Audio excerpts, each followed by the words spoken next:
donc rero tugarutse ahangaha nagira ngo turebe Yezu yamwitse mu Jean 14 verset 17 mwumvise Yezu hari ukuntu we yamwitaga roho nyirukuri, esprit de vérité. Wahasome wahageze Jean 17 14 17, Jean 16 verset 13 aussi.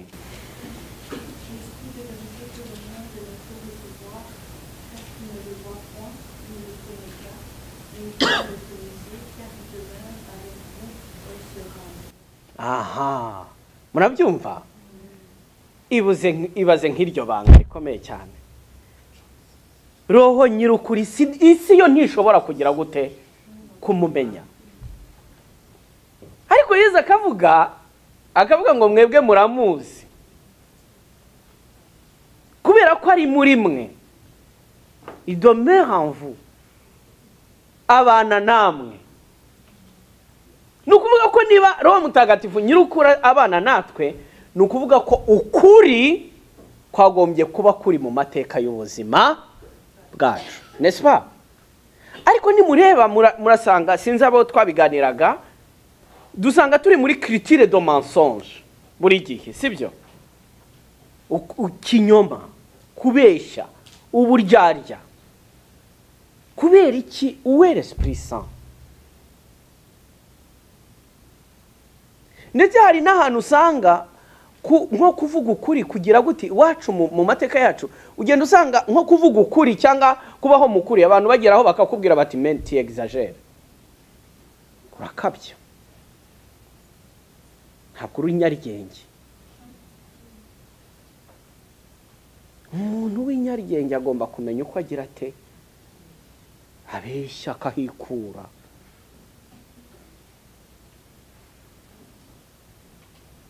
C'est comme ça. Kandi tukumva ari ibintu biri normal. Jean 16 verset 13.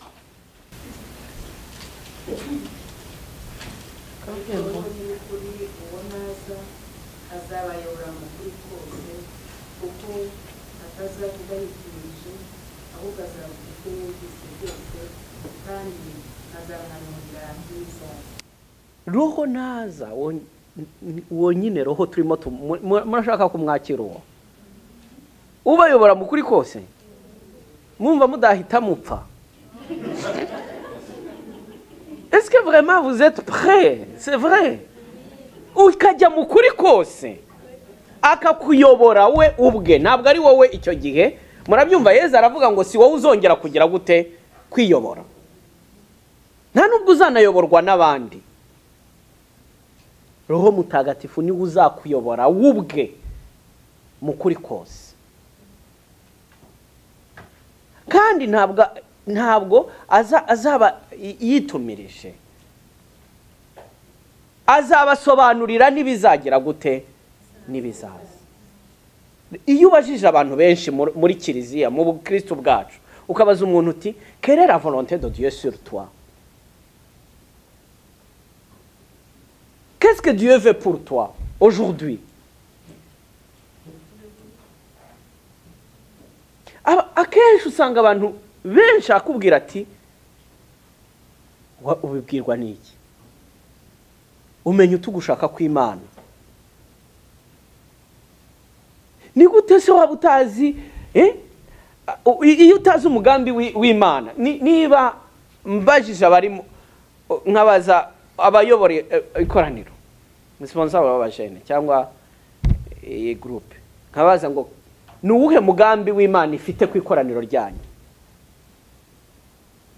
Quel est le plan de Dieu sur votre groupe?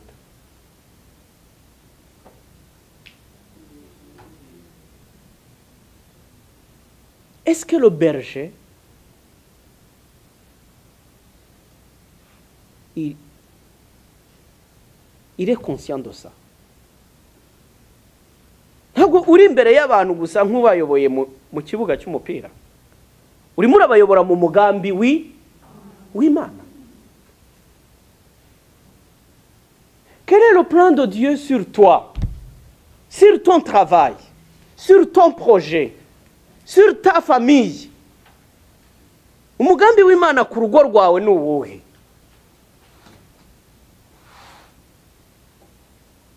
Ababyeyi ku bana, uwo mwashakanye, est-ce que nous savons lire les signes?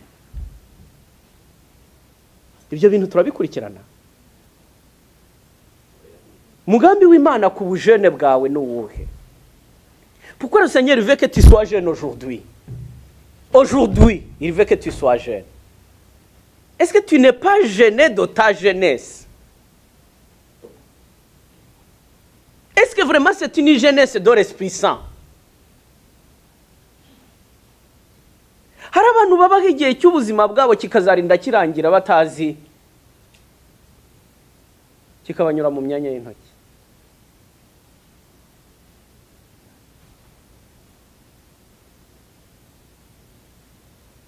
Ntacyo utaramenye ikintu Imana yagize gute, yakoze muri icyo gihe wari urimo, yashakaga muri icyo gihe wari urimo unyuramo.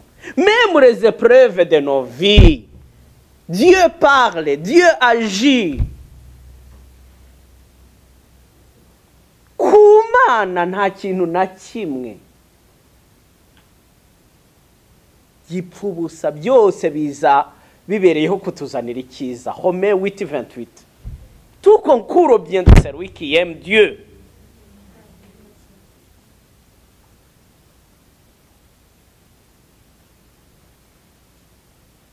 Ariko niba tudafite uwo mugambi w'Imana, niba tutazi impamvu twicaye hano uyu mugoroba, quel est le plan de Dieu pour nous ce soir? Qu'est-ce que Dieu veut pour nous? Qu'est-ce que Dieu veut pour toi? Wowe ku giti cyawe, kubera iki wicaye hano? Warinze ugenda ijoro, ugenda mu mbeho, ugira gute? Uze ngewe narinze nza muri iyi mbeho unajya.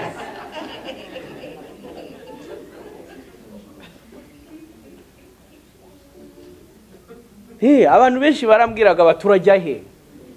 Bati vera abantu bayivamo none wowe wigiyemo. Non, parce qu'il y a un plan de Dieu.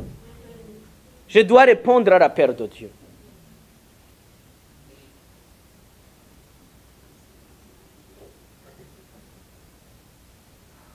Iyo yari umugambi w'Imana, niyo byaba ari ngombwa ko nka kwa kundi les trois jeunes gens dans la fournaise, Daniel 3.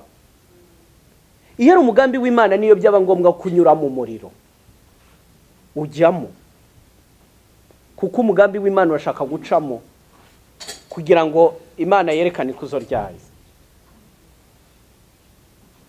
Niba ari umugambi w'Imana ko wanyura muri buka Paul et Silas, acte 16, bari muri prison, baragenda bararwa, barasingiza Imana kugeza igihe iminyururu igize ite, barangije bavamo, barangije na wa wundi wari urinze uburoko nawe baramufata bagira gute, ava aho ngaho abatijwe. Donc byari ngombwa ko bajya muri ubwo buroko kugira ngo uwo muntu n'urugo rwe nabo bagire bate. Yakabaye wamenyaga impamvu unyura mu kibazo runaka, unyura mu kigeragezo runaka. Et l'Esprit Saint vous conduira en toute vérité. Nta kintu kibi cyiza Imana idafite impamvu. Ahangaha rero mwumve impamvu Yesu atubwira ati nimwakire Roho Mutagatifu, aguhuhaho, agusaba kugira ngo umenye Roho Mutagatifu. Ubukristo butarimo Roho Mutagatifu burashira. Ni bya bintu umuntu akubwira ngo moi j'étais chrétien ya je sais pas quoi. Cyangwa se umuntu akakubwira ati nigeze ku mukristo, cyangwa umuntu agahora ashakisha uyu munsi ndi umukristo, ejo nanone biriya menya hari je me suis trompé, je sais pas quoi, umuntu ukabona nibyo. Iyo tudafite Roho Mutagatifu, ibyo twebwe dufite bigiraho birangirira. ndabasaba kugira ngo mumenye umugambi Imana ibafiteho. Ndabasaba kugira ngo mumenye umugambi Imana ifite ku bikorwa ibasaba. Ndabasaba kugira ngo mumenye umugambi Imana ifite kuri vocation zanyu. Hanyuma turebe Jean 14:26.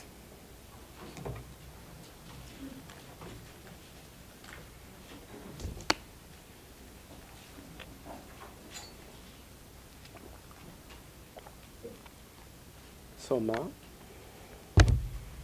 Celui qui doit vous venir en aide, le Saint-Esprit, que le Père enverra en mon nom, vous enseignera tout et vous rappellera tout ce que je vous ai dit. Donc, 14 et 26.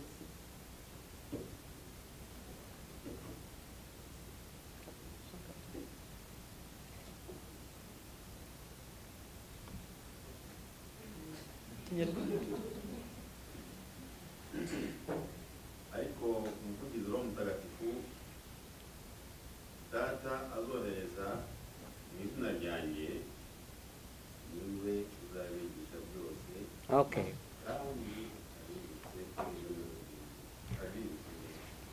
Donc hariya mu Kinyarwanda bamwita umuvugizi, mu Gifaransa bamwita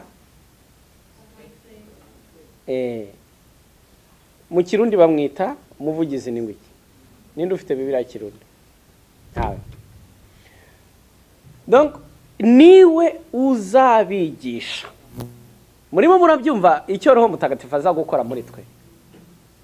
L'Esprit du Seigneur vous enseignera toutes choses. Niwe utwigisha burya, niwe le maître, niwe maître muri twebwe intérieurement. Niwe utwigisha. Ndibuka umunsi umwe hari umupadiri twabanaga muri paruwasi Kazimir, yari umupadiri w'umuzungu w'umuporone. Umunsi umwe Kazimir yari arimo ategura misa ya dimanche. Aragenda yari arimo asoma ya evanjiri ya Luc, les disciples de Maus. Murayibona? Luc 24, je pense. Noneho Kazimir aramedita. Noneho urumva hari buryo ukuntu wigisha ibintu kareba theologiquement ça veut dire kwa bikaguma aho ngaho.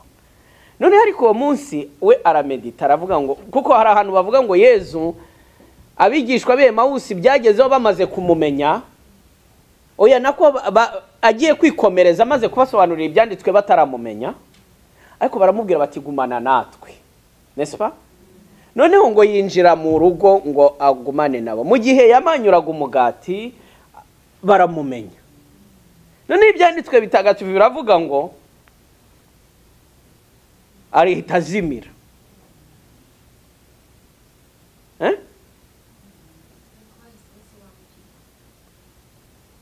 Baramumenya ahita azimira. Noneho ikibazo ni kwibaza ngo yazimiriye he? Kuki bamumenye akazimira? Yazimiriye he? None ahore hantu niho yatinze akora meditation. Noneho rero ntabwo yari yarabitinzeho ko igihe bavuga ngo aramumenya mukanya arazimira, nabo bahita basohoka bajya i Yerusalemu kubibwira abandi bigishwa. Kazimiri rero yahise asohoka mu cyumba cye, ubundi mu rugo rw'abapadiri nyine babazungu murababona iwacu baba nakinga ntubuhagera. Kazimira asohoka yirukanka araza arampamagara ati nje ati none ukabona yananiwe uko abimbwira ati ahita azimira. Noneho ahita azimira, ariko we agahita ambwira ngo bahita basohoka. None sinumva ikintu arimo ashaka kuvuga. Noneho nkabisoma nkabisoma uko byanditse nyine donc c'est Eric 24 reka tuhasome mu byumve kugira ngo mwumve kuko sama marke byaramfashije kandi bimpa imbaraga zo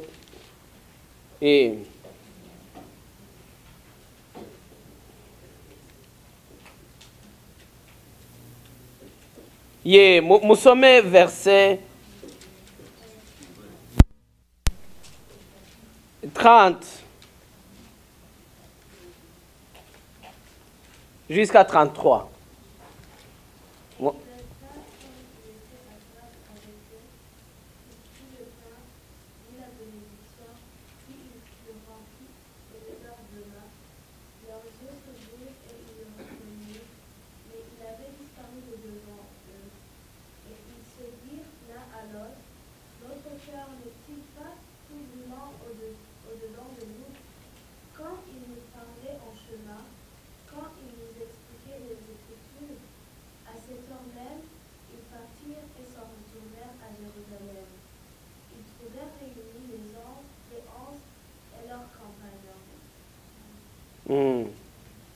Murumva akantu gakomeye akari mo hariya ngo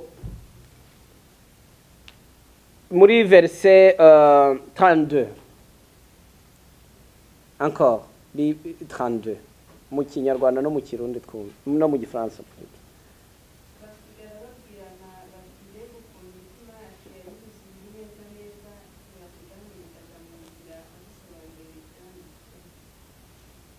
Et il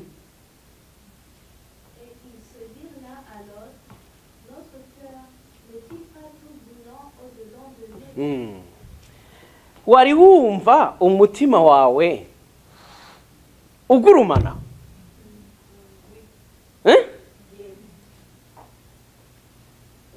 Mwigeze mugira igihe mwumva mu bukristo bwanyu kumva umutima wawe uragurumana imbere muri wowe?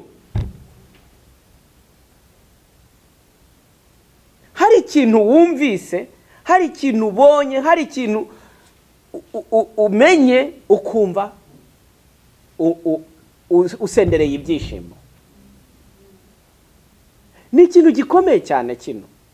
Noneho rero batubwira icyo gihe rero icyo we yambwiye yasobanukiwe nuko muri icyo gihe Yezu bamaze kumumenya bakavuga ngo nyuma arazimira, we yaravuze ati nahise mbona ko Yezu yabazimiriyemwo, yagiye muri bo, agiye muri bo bahita bagenda bajya hehe, kandi ubundi bahatinyaga kubi,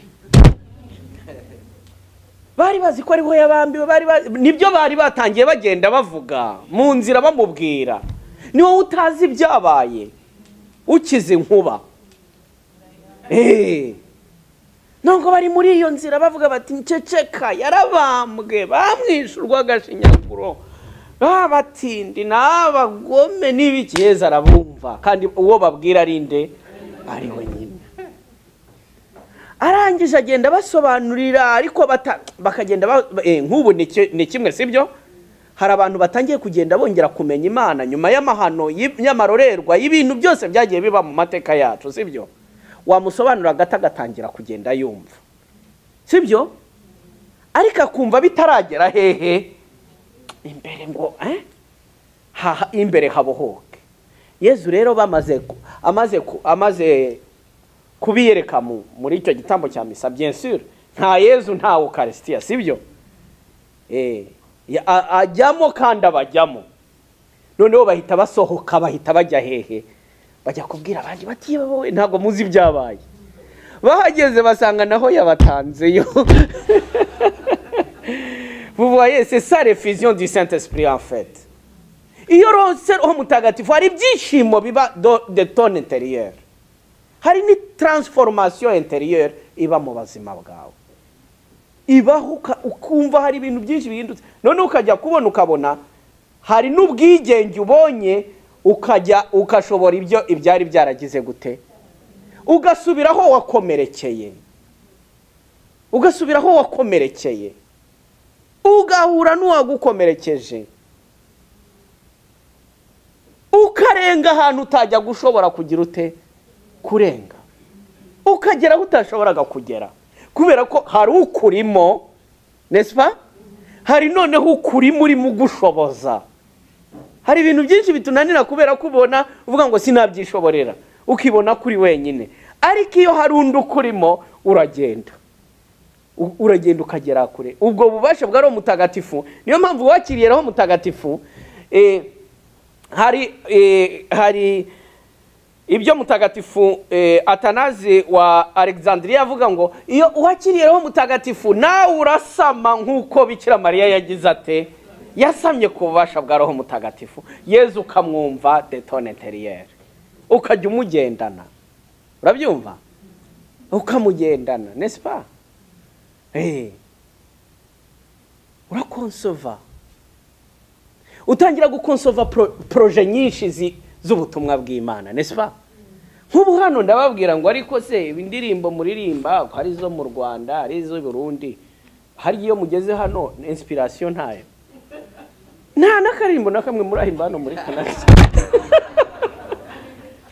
Nikubiteze byaje, nta nagasengesho, nta niki. Usanga abantu bambwira uzatuzanira ibitabo, uzatuzanire CD, ariko aho ngaho roho mutagatifu aravuga ntavugana bite byanyu. Koma niko babamenyereje bande l'esprit c'est le maître de l'intérieur. Iyo wamwakiriye uva mu kamenyero, uva mu byo abantu uvuga ngo abandi ngo niko batubwiye. Bandi usanga buri gihe dukondana tuvuga abandi, iby'abandi ni kiriziya, nebajye babidusobanurira. Wabyumvise tangira ugira ute usobanurira abandi. L'esprit c'est ushobora, urumva bano babwirijwe, ninde wababwirije gusubira i Yerusalemu? N'uwari ubarimo, c'est bien dit. Uwari ukurimo, iyo ufite ukurimo arakubwiriza, arakujyana ntumenya naho wagize ute wageze. Urashobora ntumenya n'ibyo wari ugize ute utarushoboye. Haba ibintu byinshi, n'icyo ngicyo cyabaye mu gihe cya Pentekosti. Petero yisanze imbere y'umuja, Petero yari yananiwe kuvuga ngo ndamuzi, ariko imbere y'abantu bose bari i Yerusalemu aravuga ati Yesu Kristo wa wundi mwabambye, Imana yaramuzuye, turabaga kubihamya. Ati uriya ni wa mugabora. Barareba bati uriya ninde, uriya ni byagenze bite? Kubera ko yuzuye koko ububasha buvuye hehe n'ijuru. Rya jambo rifite ubuzima bwe, arumva yeza murimo. Muribuka n'igihe Petero na Yohani babacecekesha imbere y'uburoko, muceceke ntimuzongere kuvuga ibyo bintu. Nabo bagasubiza bati nimwihitiremo, dushashobora se guceceka icyo twabonye n'icyo twumvise? Ushobora utaguceceka icyo wiyumvamo. Burya impamvu abantu babacecekesha ni iki? Muceceke, muve muri ibyo bintu, muve muri izo teori, muve ukagira ngo ni wowe ufite ikibazo. Ni gutyo. Uyu rero ni roho mutagatifu, niwe muvugizi, atuyobora, aradufasha, aratubwiriza, adukoreramo. Reka rero ndangirize ko Luc 24:49